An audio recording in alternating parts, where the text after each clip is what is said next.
परछाई की वजह से लोग फ्रीज क्यों हो रहे हैं?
क्या हुआ? डर गए देबू?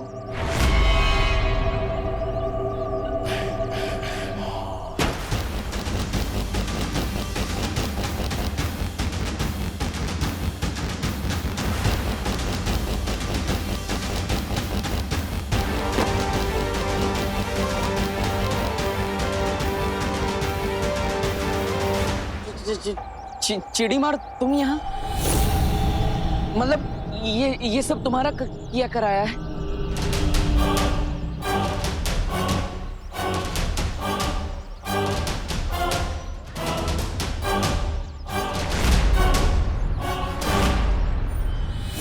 भयमार नाम है मेरा,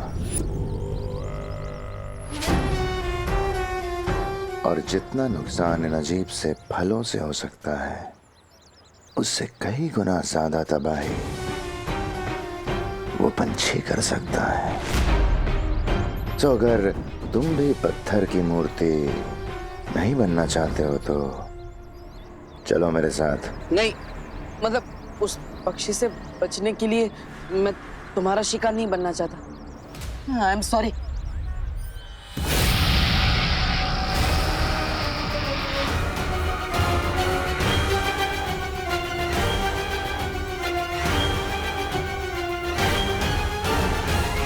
अगर शिकार नहीं बनना चाहते तो मेहमान बन के चलो।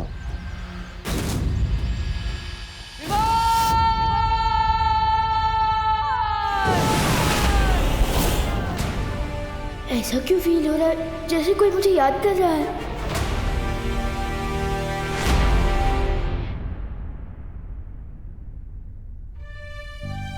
पापा जी, कहीं मैंने गलती तो नहीं कर दी देवू की बहनों से उसकी जिम्मेदारी लेकर? बिल्कुल नहीं बहू। अगर इस वक्त देबू को पता चलता है कि वो हमारे परिवार का हिस्सा नहीं है तो उसे बहुत झटका लग सकता है। तुम फिक्र मत करो, भगवान सब ठीक कर देगा। पापा जी,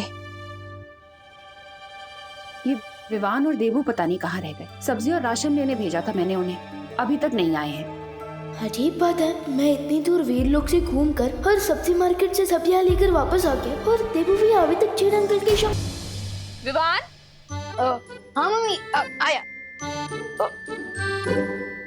सामान लेने मुंबई से बाहर गया था क्या? नहीं तो इतनी देर कैसे लग गई आने में? वो देबू भैया की वजह से मम्मी। देबू भैया है इतने स्वीट कि भारत नगर के सारे लोग उनके फैन हो चुके हैं। अगर कहीं भी 1 मिनट का काम हो ना तो वो 2 मिनट तक उनसे बात करते रहते हैं। अच्छा, बोलो नहीं सुनो। ये बताओ कि देवू है कहाँ इस वक्त? फिक्र नॉट मम्मी, भैया मेरे पलटन के साथ खेल रहे होंगे, मैं अभी उनको लेकर आता हूँ।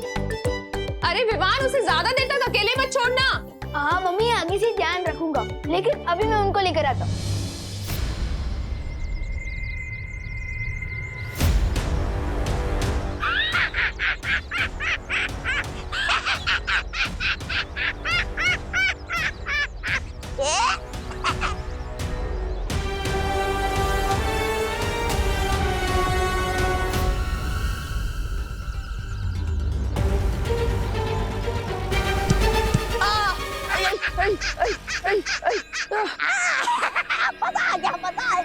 थोड़ी तो शर्म करो आप टिकट।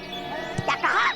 लगता है आपकी हाइट की तरह आपका दिमाग भी हाफी है। इसके दिमाग की फिक्र तुम मत करो। अगर तुम्हें फिक्र करनी है तो विस्फोटक फलों की करो।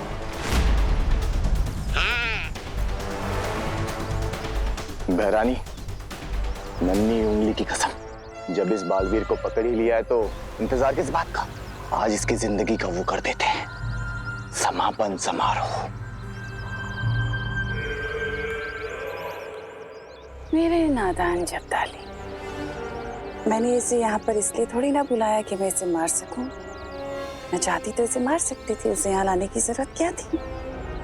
इसे यहाँ लाने का मकसद सिर्फ ये है कि मुझे ये पता करना है इसकी शक्तियां सचमुच जा चुकी हैं या फिर ये कोई नाटक कर रहा है। और क्या यही है नकाबपोश भी? अरे ओ, मुझे जाने दो। देखो, मुझे राशन लेकर घर पर जाना है, माँ इंतजार कर रही है। अगर लेट हो गया तो खाना नहीं मिलेगा आज। प्लीज मुझे जान दो, प्लीज। हमारी तरह तुम कब से मतलबी बन गए देवू? यहाँ धरती धूल बनने वाले, अब तुम्हें दाल रोटी की पड़ी है।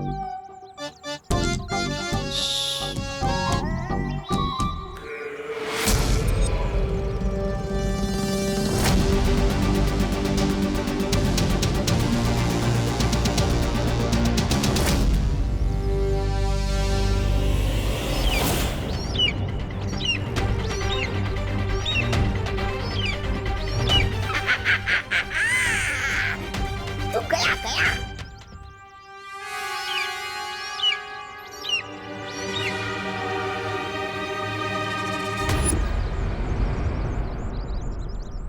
ये तो वही पक्षी है। यहाँ पे इस पक्षी की गर्दन टूटेगी और वहां पर तिमनासा की सांसों की डोर।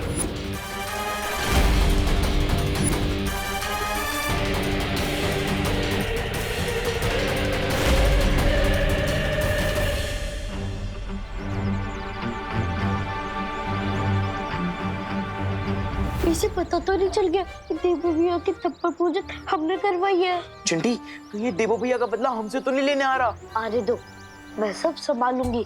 सब अपना मुंह बंद रखना। ठीक है चिंटी।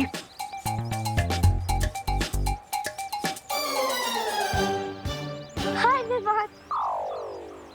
हमें कुछ नहीं पता, हमने कुछ नहीं किया है। इसका मतलब तुमने डेफिनेटली कुछ किया है। और तुम्हें जरूर कुछ पता है। जल्दी बताओ क्या पता है तुम्हें? हाँ? क्योंकि मार्केट वाले बस स्टैंड के पास देवो भैया की जम के मरम्मत हो रही है। क्या? देवू भैया? आई चिंटी, मार तू मत। अरे चुप रहे, रुको बात तारा। ये क्या कर दिया आपने? अरे मेरी बात तो सुन चिंटी, तू चिंता मत कर। मेरी स्मार्ट सोच ने विवान को पता ही नहीं चलने दिया कि देवो भैया की वाइट वॉशिंग हमने करवाई है। लेकिन मार्केट वाले बस स्टैंड पहुंच के तो उसे पता ही चल जाएगा कि देवू भैया को गुला देके हमने भेजा था। ओह नो चिंटी, ये तो मेरी स्मार्ट सोच में आया ही नहीं। तुम्हें कैसे पता इस निशाचर पक्षी के बारे में, अगर तुम्हारी याददाश्त जा चुकी है तो? मैं तो उस पक्षी की बात कर रहा था जिसकी परछाई से लोग मूर्ति बन रहे हैं। आप कौन सा पक्षी के बारे में कह रही है? आचार पक्षी?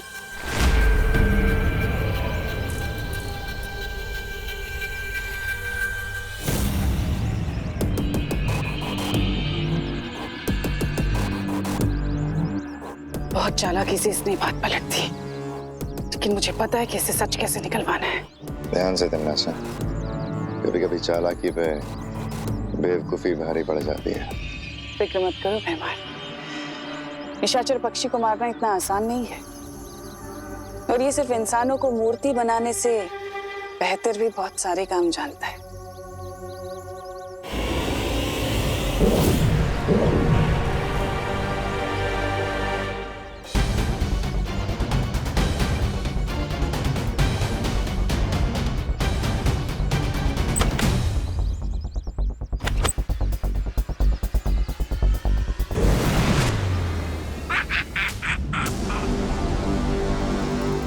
तिमनासा कभी किसी बात का सीधा जवाब क्यों नहीं देती? टेढ़े रास्ते पे चलने वालों का दिमाग भी टेढ़ा होता है ना।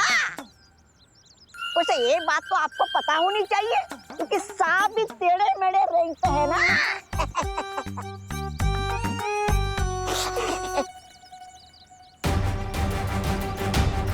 दीवान, दीवान कहाँ हो तुम?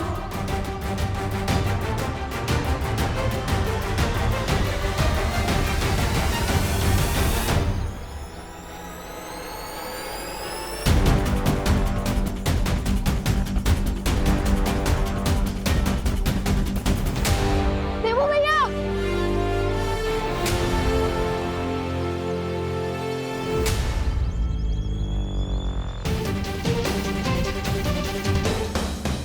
ये तो वही बैग है जो मैंने देवू भैया को दिया था।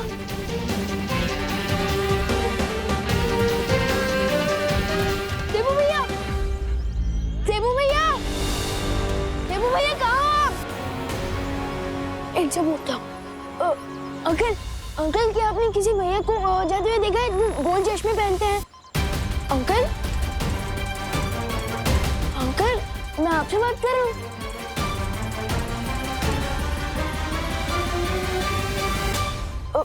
अंकल, अंकल क्या आप मुझे सुन पा रहे हैं? मैं आपसे बात कर रहा हूँ। भैया,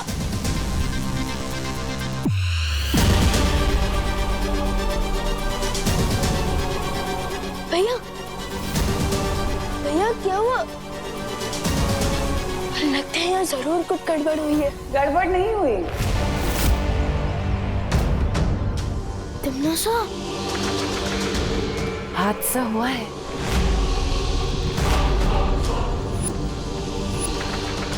क्या है ना विवान, मैंने तुम्हारे देवू भैया को अगवा कर लिया है और यही नहीं, तुम्हारी पूरी पृथ्वी को भी खतरे में डाल दिया है।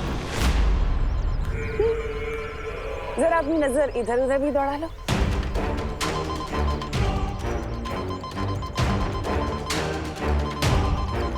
मैंने ऐसे हजारों करोड़ों विस्फोटक पूरी दुनिया में बिछा दिए हैं, लेकिन अगर तुम इस चक्रव्यूह से बाहर आना चाहते हो तो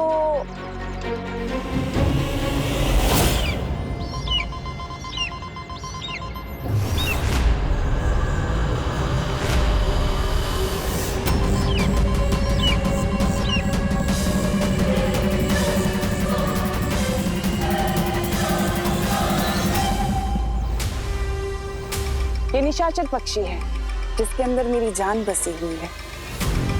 अगर तुमने इस पक्षी को मार दिया तो साथ ही साथ मैं भी खत्म हो जाऊंगी, और अगर मैं खत्म हो गई तो तुम्हारी पूरी दुनिया तो बच जाएगी ना, तुम्हारा देवू भैया भी बच जाएगा।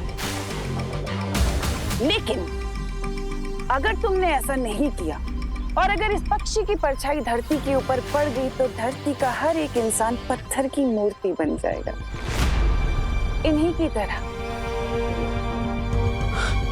क्या?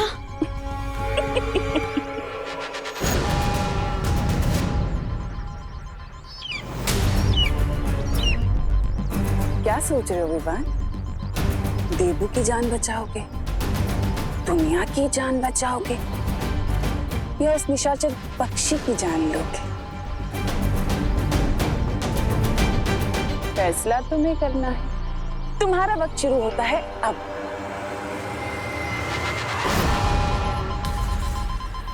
सिर्फ 30 मिनट?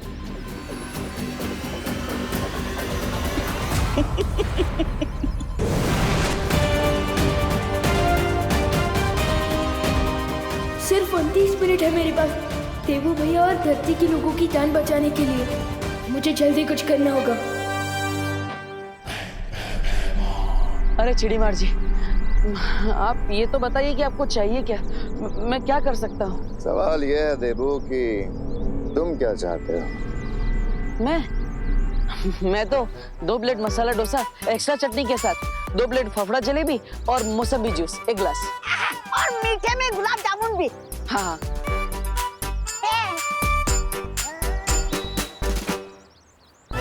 ये सब मिलेगा क्या? मिलेगा ना, जरूर मिलेगा।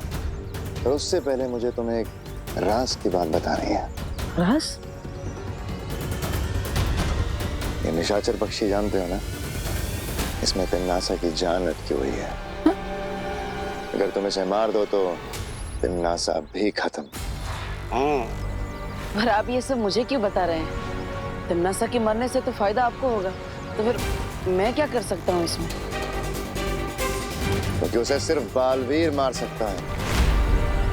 अपना देवू होने का नाटक बंद करो और बालवीर होने का मकसद पूरा करो।